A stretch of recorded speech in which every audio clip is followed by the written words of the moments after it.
On Christmas, a poor taco vendor shared his last tortilla with a stranger, but it was Jesus Christ himself. The streetlights along Market Square flickered against the cold Texas night, casting long shadows over a rusted taco cart parked at the edge of the sidewalk. Music and laughter spilled from nearby restaurants, families rushing past with gift bags and wrap boxes, but the man behind the cart stood still, counting coins with trembling fingers.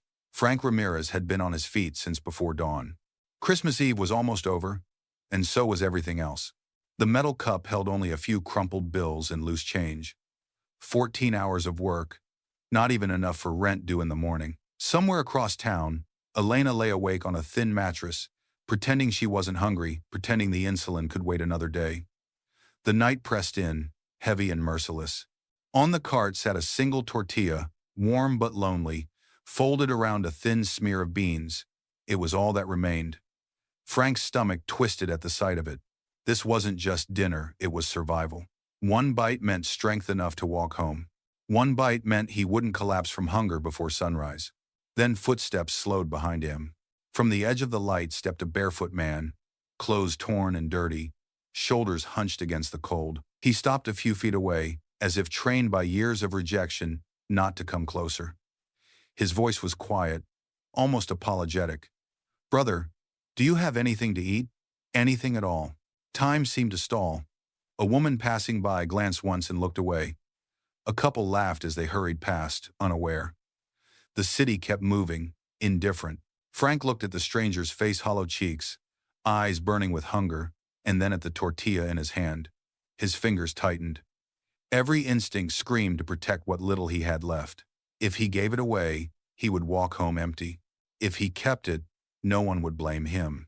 But something else stirred, something deeper than fear. As Frank hesitated, the stranger lifted his head. For just a moment their eyes met, and in that instant, an unexplainable calm washed through the air, as if the noise of the street had faded. The man spoke again, softer now, with a certainty that made Frank's breath catch. "Don't be afraid, Frank." Frank froze. He had never given his name. Christmas Eve wrapped San Antonio in a glow that felt almost unreal. Strings of red and green lights hung across Market Square, blinking in cheerful rhythms, reflecting off shop windows and polished car hoods. From open doorways came the sound of carols and laughter, the clink of glasses, the warmth of families gathering to celebrate what they had and who they loved. The city looked alive, abundant, generous, full. But just beyond that brightness, Frank Ramirez stood in a pocket of shadow that no decoration seemed to reach. From the sidewalk, passers-by saw only a tired taco vendor packing up for the night. They did not see the weight behind his eyes. They did not notice how slowly his hands moved, as if every small task required more strength than he had left.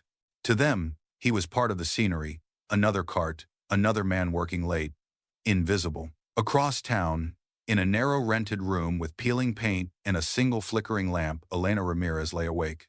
She listened to the hum of traffic outside and the distant echo of church bells calling families to midnight mass.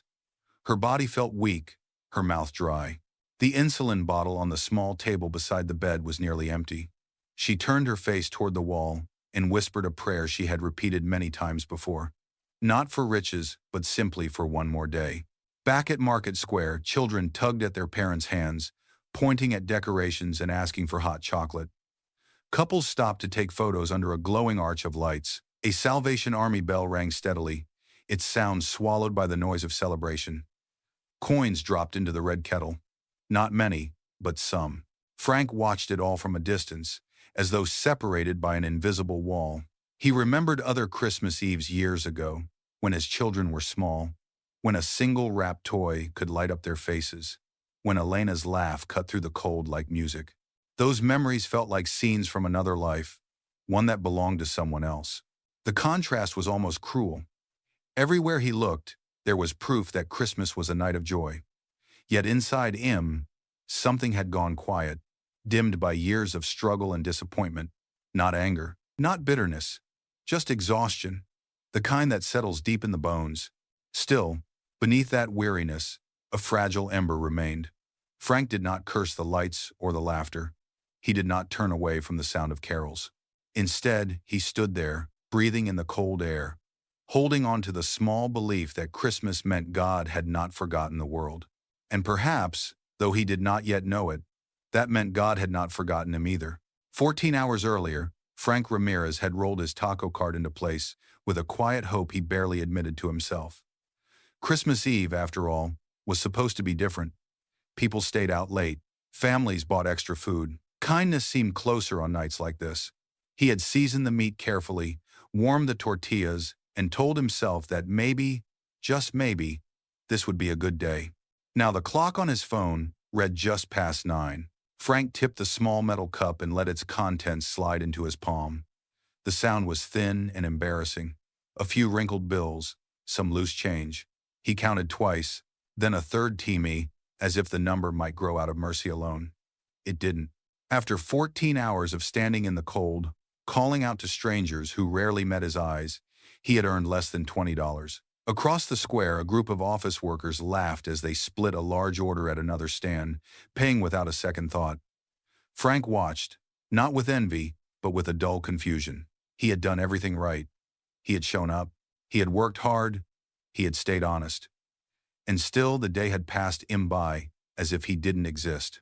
A memory surfaced years ago, when his cart used to draw a line of regulars, construction workers, bus drivers, men who knew his name and asked about Elena. Back then, selling tacos felt like dignity. Tonight, it felt like begging without asking. In the small rented room across town, Elena struggled to sit up as a wave of dizziness passed through her. She pressed her palm to her chest and waited for it to subside. The refrigerator held little more than water and leftovers that would not last another day.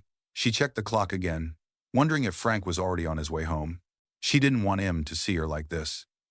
She didn't want him to carry another worry. Back at the cart, Frank stared at the coins in his hand. Rent was due in the morning. The landlord had been patient, too patient, but his warning had been clear. No payment, no room. Frank folded the bills carefully, slipping them into his pocket as if they were worth more than they were. He leaned against the cart, shoulders sagging, and for the first time that night, allowed himself to ask the question he usually kept buried. How does a man work his entire life and still end up here? The answer did not come. Only the cold, the quiet clatter of distant celebration, and the heavy realization that this small handful of change, was all the world had given him for 14 hours of effort. The hunger in Frank Ramirez's body was sharp, but it was not the deepest pain he carried that night. That wound lived somewhere else, quieter and far more destructive.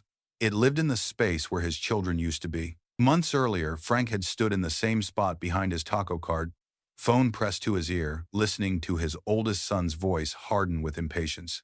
Jason spoke quickly, like a man already late for something more important.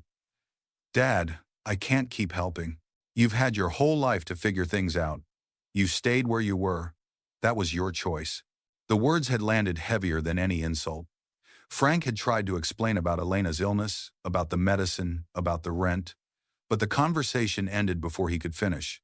The line went dead, leaving only the hollow hum of traffic and the shame of having asked it all. Since then, the phone had been silent. Melissa's messages had grown shorter over the years, polite but distant, until they stopped altogether. She lived in another state now, a new life that did not include late-night calls from a struggling father. Eric, the youngest, still followed him online but never answered when Frank reached out. On social media, there were photos of dinners, trips, smiles meant for everyone except him. Across town, Elena remembered the children differently. She remembered scraped knees and school lunches, wrapped carefully in foil. She remembered Frank coming home exhausted, hands raw from work, still kneeling to pray with them before bed. Sometimes, in the quiet hours of the night, she wondered when love had turned into embarrassment, when effort had become something to be ashamed of. Behind the cart, Frank looked at his phone again, knowing there would be no new notifications. The ache in his chest tightened, not with anger, but with grief. He did not blame his children for wanting better lives. That had always been the goal. What broke him was the sense that, in their success, he had become proof of what they never wanted to be. He thought of the words Jason had spoken, words that replayed in his mind without mercy. You never move forward. Frank had wanted to ask a simple question in return. Then why does it feel like everything you have stands on the ground? I broke open with my own hands. But he had stayed silent. Fathers, he believed, were meant to endure. That night, as Christmas lights flickered and families gathered, Frank carried the quiet grief of a man erased not by strangers, but by the people he had loved most. And somehow, that absence hurt more than hunger, more than debt, more than the cold. It felt like being alive, and already forgotten. When the last customers disappeared into the glow of Christmas lights, Frank Ramirez began to close his cart with slow, practiced movements. The metal lid came down with a dull clank. The bottles of salsa were wiped clean and tucked away. Each motion felt heavier than the one before, as if his body already knew what the night was asking of him. On the flat grill rested what remained of the day's hope. A single tortilla, still warm, brushed with a thin layer of refried beans scraped from the bottom of the pot. It was meant to be dinner. Nothing more, nothing less. Frank stared at it longer than necessary, his stomach tightening as it growled in protest. Across town, Elena shifted beneath a worn blanket, listening for footsteps in the hallway outside their room. She told herself she wasn't hungry. She had said the same thing so many times over the years that it came naturally now. Frank should eat first. He always needed the strength more than she did. If there was anything left, she would manage. Back at the cart, Frank folded the tortilla carefully, as though treating it with respect might somehow make it more filling. This was not how Christmas was supposed to look. There was no table, no candle, no prayer spoken aloud. Just a plastic stool, a dim streetlight, and a meal small enough to fit in one hand. He sat down and exhaled slowly, the night air biting at his skin. For a moment he closed his eyes and allowed memory to intrude. Christmases long ago, when the children fought over who got the last tamale, when Elena laughed and scolded them at the same teammate. Back then, there had always been enough. Not much, but enough. Frank opened his eyes again. The tortilla was still there. The present did not soften the past, and the past did not feed the present.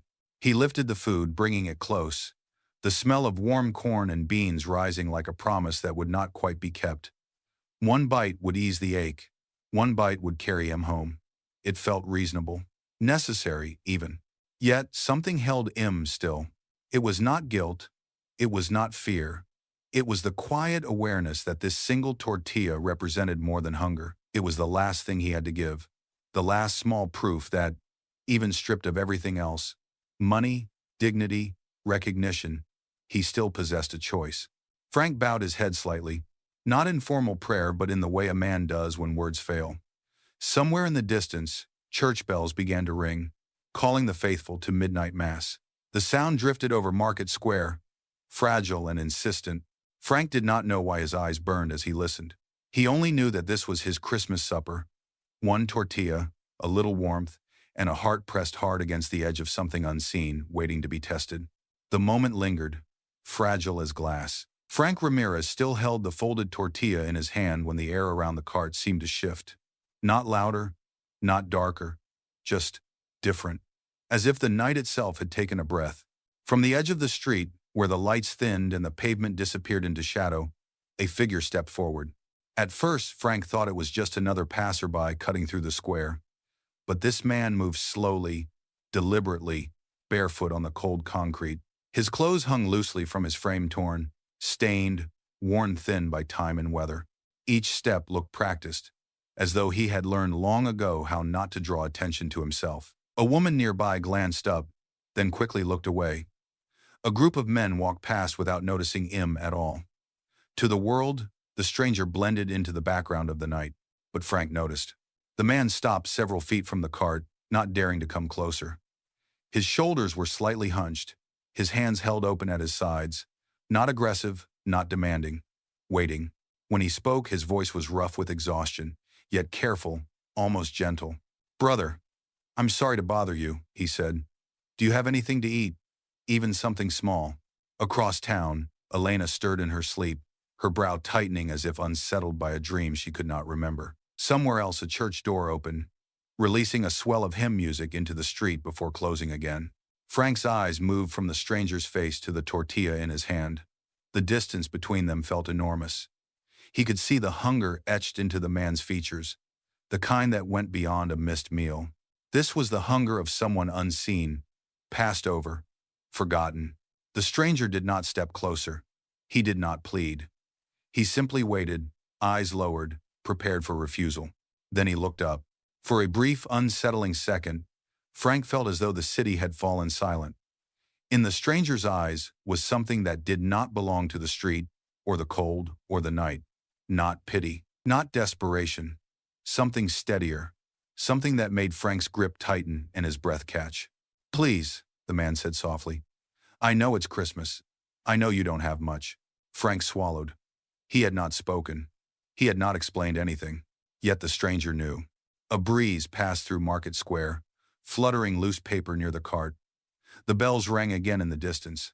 And standing there, between light and shadow, hunger and hope, Frank realized that this was no longer just about a meal. Something had arrived with this barefoot man, and nothing, from this moment forward, would remain the same. The silence stretched between them, heavy and demanding. Frank Ramirez felt his stomach twist sharply, as if reminding im loudly of its claim. The ache was no longer distant. It was urgent, physical, undeniable. He had not eaten since early morning. His legs felt weak. His hands shook. Whether from cold or hunger, he could no longer tell. Logic spoke first, clear and unforgiving. "This is all you have. One tortilla. One chance to make it home without collapsing." No one would blame him for saying no. The stranger was not his responsibility. Christmas did not change the math of survival. Across town, Elena shifted in her sleep, murmuring Frank's name without waking. Her body needed strength too. If he ate now, he could walk faster. He could be there for her. That too was love. But another voice rose beneath the noise of reason, quiet, steady, impossible to ignore. It reminded Frank of other nights, long ago, when his children were small and there hadn't been enough food to go around. He remembered cutting his own portion in half, smiling as if he were full, telling them he'd eaten earlier. He remembered Elena doing the same. Love, he had learned, was rarely convenient. He looked again at the stranger. The man had not moved. He did not stare at the food. He did not pressure or plead. He simply waited, as though prepared for rejection but still hoping for mercy. In his posture was a dignity that hunger had not destroyed. Frank's stomach growled again, louder this time. His body demanded what was rightfully its own. His heart answered back. It answered with the memory of his children's laughter, with Elena's quiet sacrifices, with the belief long held, rarely rewarded, that a man was more than what he managed to keep for himself. That even when the world stripped everything away, it could not take away the choice to be kind. Frank exhaled slowly. The decision did not come with relief. It came with fear, with uncertainty, with the knowledge that giving meant real loss. His fingers loosened. He stepped forward, closing the space between them, and extended the folded tortilla. His voice was unsteady but firm. "Here," he said. "Take it, eat." The stranger looked up sharply, disbelief flashing across his face. "Are you sure?" he asked, almost in a whisper. Frank nodded once. There was no speech, no explanation, just truth. "I'll manage." As the tortilla left his hand, something shifted inside his chest. Not lightness, not joy, but a deep, resolute peace. Hunger still burned. The cold still lingered. Tomorrow was still uncertain. But in that moment, Frank Ramirez chose not to be ruled by need. He chose to listen to his heart, and the night seemed to be watching. The stranger hesitated, as though afraid the offer might vanish if he reached for it too quickly. Then he stepped forward and accepted the tortilla with both hands. His fingers trembled, not with greed, but with something closer to reverence. As the food passed from Frank Ramirez's hand to the stranger's, Frank noticed something that made him pause. In the center of each palm were scars. They were not fresh wounds. They were old, deep, round marks, healed long ago but impossible to miss now that Frank had seen them. For a brief moment his mind searched for explanations. Injuries, accidents, work gone wrong. But none of those answers settled. The scars felt intentional, placed, remembered. Across town, Elena stirred again, waking with a strange warmth in her chest as if someone had spoken her name aloud. She sat up slightly, confused, then lay back down, her breathing calmer than it had been in weeks. Back at the cart, the stranger lowered himself to the curb instead of standing to eat. He did not rush. He broke the tortilla slowly, chewing with care, as if each bite mattered. Tears slipped down his cheeks, cutting clean lines through the dirt on his face. He did not try to hide them. Frank watched, unable to look away. People passed by without noticing the scene. One man eating, one man standing, the city carrying on. But within that small circle of light, time seemed to stretch. The stranger ate like someone receiving a gift far greater than food. When he finished, he brushed his hands together gently and looked up. His eyes met Frank's again, and the exhaustion Frank had seen earlier was gone. In its place was a depth that made his chest tighten, a gaze both compassionate and piercing, as though it saw not only who he was, but everything he had ever been. "Thank you," the stranger said. His voice was steady now, clear. "You didn't have to do that." Frank swallowed. "It's just food," he replied, though even as he said it, the words felt untrue. The stranger stood, moving with a grace that did not match his worn body. He reached out and placed a hand on Frank's shoulder. Warmth spread instantly, not the kind that came from touch alone, but something deeper, radiating inward. "You have suffered quietly," the man said. "You have given more than anyone ever noticed." Frank's breath caught. He had not spoken of his life, not of Elena, not of his children. Yet the stranger spoke with certainty, not guesswork. As the hand lifted, Frank's eyes fell once more to the palms, to the scars. And in that instant, a thought crossed his mind, uninvited, impossible, terrifying. Those looked like the wounds from the cross. The night air stilled. The bells rang again in the distance. And Frank Ramirez realized he was standing in the presence of something holy, something that had chosen hunger, chosen rags, chosen to be unseen, something that looked a lot like Jesus Christ. The stranger's hand remained on Frank Ramirez's shoulder for a moment longer, steady and grounding. Then he stepped back, creating a small but unmistakable distance, as though what came next required space to be heard. "Go home," the man said gently. Frank blinked, unsure he had heard correctly. Home meant an empty room, an unpaid rent notice waiting in the morning, and Elena lying awake, pretending she was fine. Home meant facing everything he could not fix. The stranger's eyes held him there, calm, certain. "Go home to your wife," he continued. "She needs you tonight." Frank's heart thudded hard against his ribs. He had not mentioned Elena. Not once. The name formed on his lips, but never made it out. "Tomorrow," the man said, his voice lowering, carrying a weight that silenced the street around them, "everything changes." The words should have sounded impossible, unreal. A kindness offered to ease disappointment, but they didn't. They landed with authority like a promise already written. Across town, Elena woke suddenly, her breath steady and deep for the first time in days. She sat up, pressing her hand to her chest, overwhelmed by an unexplainable sense of peace. She whispered Frank's name, certain he would be home soon. Back at the cart, Frank shook his head slightly. "I don't understand," he said, his voice hoarse. "Who are you?" The stranger smiled. It was not a wide smile, not the kind meant to charm. It was quiet and radiant, as if light itself had softened into human form. In that smile was sorrow, joy, and a depth of love Frank had never seen directed at him before. "I know what it is to be hungry," the man said. "I know what it is to be rejected. And I know the weight of a heart that keeps giving even when it has nothing left." A breeze passed through Market Square, lifting loose paper and dust into a slow spiral around them. The bells rang again, closer now, calling the faithful toward midnight. "Trust me," the stranger said. "You have done enough for tonight." Frank's eyes burned. He wanted to ask for proof, for explanation, for something solid he could hold on to. But all of that felt suddenly small. The stranger took a step backward, toward the shadows where the light fell away. "Close your cart," he said softly. "Walk home. And remember this. God sees what the world ignores." Frank took a step forward, instinctively reaching out. Wait, but the man was already turning away. Within seconds, he had blended into the darkness of the street, his barefoot steps silent against the pavement. Frank hurried to the edge of the light, scanning the road, his pulse racing. There was no one there. Only the echo of a promise that made no sense and yet felt truer than anything Frank had ever known. Tomorrow changes everything. And for reasons he could not explain, Frank Ramirez believed it. Christmas morning arrived quietly, washed in pale winter light. Frank Ramirez woke before dawn, out of habit, the words from the night before still echoing in his chest. Tomorrow changes everything. They sounded absurd in the sober clarity of daylight. Hunger still lingered. Rent was still due. Reality had not softened overnight. Beside him, Elena slept more peacefully than she had in weeks. Her breathing was slow, steady. Frank watched her for a long moment, then rose without waking her, careful not to disturb the fragile calm that filled the room. The knock came just after 7. It was firm, professional, out of place. Frank froze.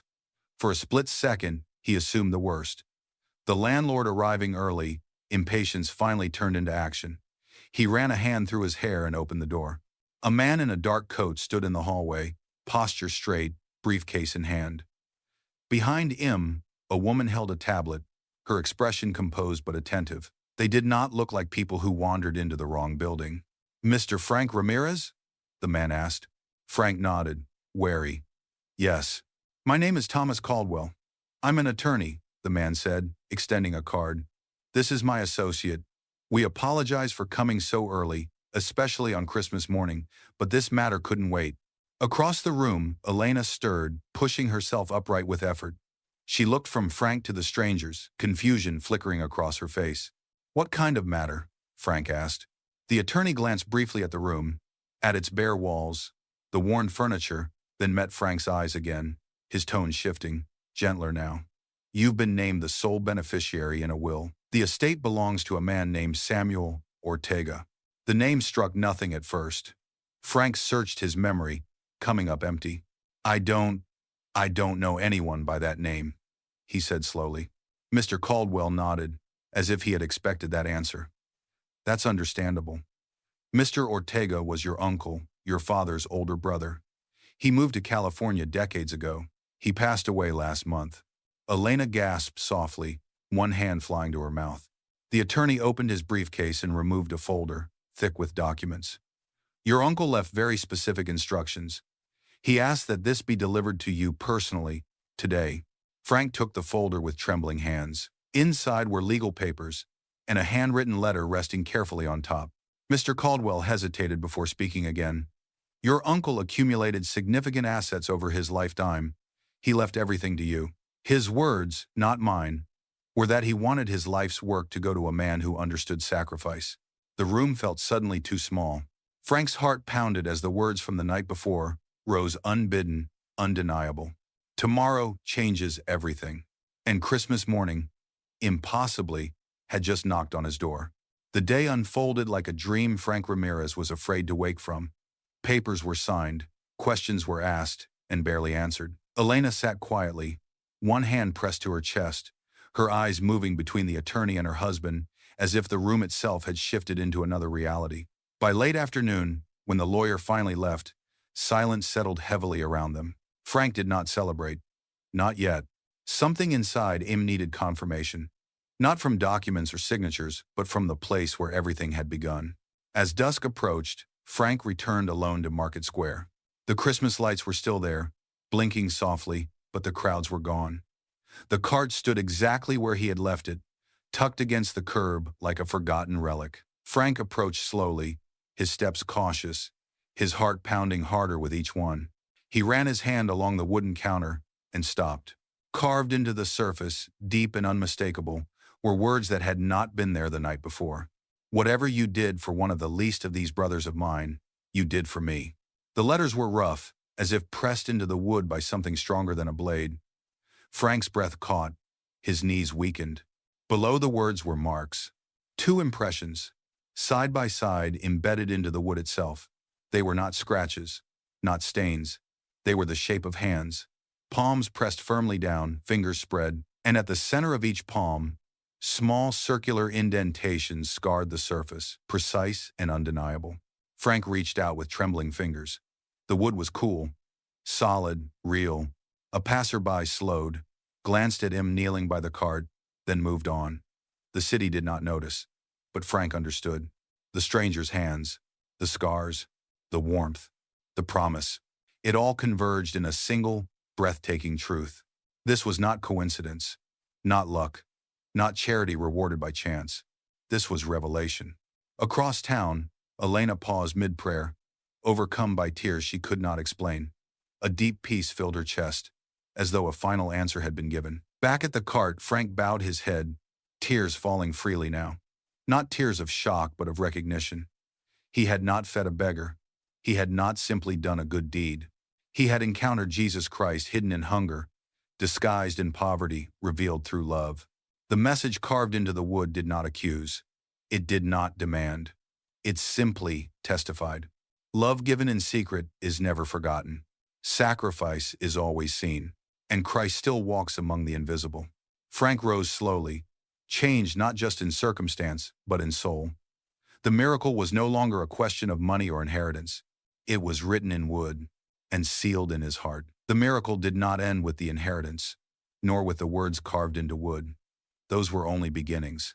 In the weeks that followed, Frank Ramirez made choices that surprised even those who thought they knew him. The first calls he made were not to banks or real estate agents, but to his children. The conversations were hesitant at first, voices guarded, memories heavy, but something had softened. Frank did not lead with money or explanations. He led with apology, with forgiveness offered freely, without condition. And slowly, walls that had stood for years began to fall. Healing came quietly. Elena's strength returned day by day, her nights no longer broken by pain or fear. Doctors called it improvement. Frank called it grace. The small rented room gave way to a modest home filled with light, laughter, and, eventually, family dinners that felt almost unreal. Old wounds were not erased, but they were no longer open. Frank kept his taco cart. It stood restored in Market Square, not as a business, but as a witness. Beside it, a small plaque told a simple story. On Christmas Eve, a man shared his last tortilla. People stopped. Some cried. Some prayed. Many left changed. From that place, the One Tortilla Foundation was born. Its mission was simple: feed the hungry, see the invisible, and give with no expectation of return. Once a month, meals were served freely. No questions, no paperwork, just food, dignity, and human presence. Later came medical help for families like Frank's, micro-grants for street vendors, and quiet assistance for those who had learned to survive without asking. Frank never claimed to be special. When asked why he gave so much, he always answered the same way. Because I once gave my last tortilla and learned who I was really feeding. Years passed. Stories multiplied. Acts of kindness echoed far beyond San Antonio. Some called it charity, others called it coincidence. But those who had been hungry and then seen knew better. Forgiveness became Frank's greatest legacy, not only between parents and children, but between strangers who learned, through one small act, that love is never wasted. And on every Christmas Eve, as lights filled the city once more, Frank returned to Market Square and stood beside the cart, watching faces pass by. He did not look for the stranger again. He saw him everywhere. If this story moved you, don't keep it to yourself. Subscribe to the channel so you never miss another story of grace, faith, and quiet miracles, and become part of a community that believes even the smallest act of love can change everything.